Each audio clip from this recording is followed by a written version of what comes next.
కస్తూరి శంకర్, నేను మిమ్మల్ని ఒక విషయం అడగాలనుకుంటున్నాను. ప్రసాద్ మేకా తమ మహిళా మంత్రి కొండా సురేఖ చాలా దారుణంగా మాట్లాడారని, దానిపై పార్టీకి లేఖ రాశాను, చర్యలు తీసుకుంటారు అంటున్నారు. కాంగ్రెస్ పార్టీ నుండి ఎటువంటి స్పందన లేదు. వారు దేనికోసం ఎదురు చూస్తున్నారు? 48 గంటలు గడిచినా ఎలాంటి చర్యలు తీసుకోలేదు. కాంగ్రెస్ మేల్కొనే వరకు మనం క్షమిస్తూ వేచిచూడాలా? నవిక, ఇది ఇక్కడ తెలుగు చిత్రపరిశ్రమను కుదిపేసిన అంశం మాత్రమే కాదు.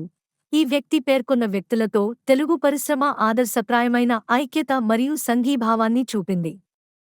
అంటే కొండా సురేఖ గారు ఎవరు అనే సందర్భంలో తీసుకోవాలి. మేడం సురేఖ 3 సార్లు ఎమ్మెల్యేగా ఉన్నారు. ఈ ప్రభుత్వం ఏర్పడిన రోజు నుండి ఆమె మంత్రిగా ఉన్నారు.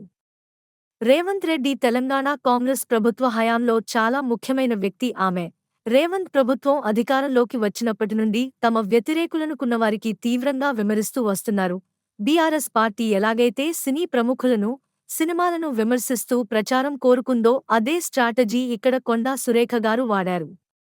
ఇప్పుడు వారు కొండా సురేఖతో తీవ్రంగా విమర్శించబడ్డారు. ఈ రోజు కొండా సురేఖ చాలా తక్కువ స్థాయిలో చాలా నీచంగా మాట్లాడారు. అలాంటి వాటి గురించి ప్రజలు ఎలా ఆలోచిస్తారో నాకు తెలియదు.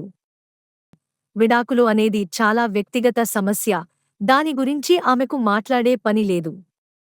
అయితే ఇక్కడ అక్కినేని నాగేశ్వరరావు గారి కుటుంబం గురించి ఇలా మాట్లాడటం దారుణం. అక్కినేని కుటుంబానికి సినీ పరిశ్రమకు చెందిన చాలా ప్రసిద్ధ కుటుంబం. అటువంటి కుటుంబాన్ని ఈ విధంగా చిత్రీకరించడానికి నేను ఈ పదాన్ని ఉపయోగించడాన్ని క్షమించండి. మీరు మిస్టర్ నాగార్జునను పింప్ అని పిలుస్తున్నారు. మీరు అతన్ని ప్రొక్యూరర్ అని పిలుస్తున్నారు. నా ఉద్దేశ్యం, అతనికి అలా చేసే అవసరం ఏంటి? ఇది హాస్యాస్పదంగా ఉంది. ఇది ఆరోపించబడ్డ మహిళపై ఎలా ప్రభావం చూపుతుంది మీకు తెలుసా?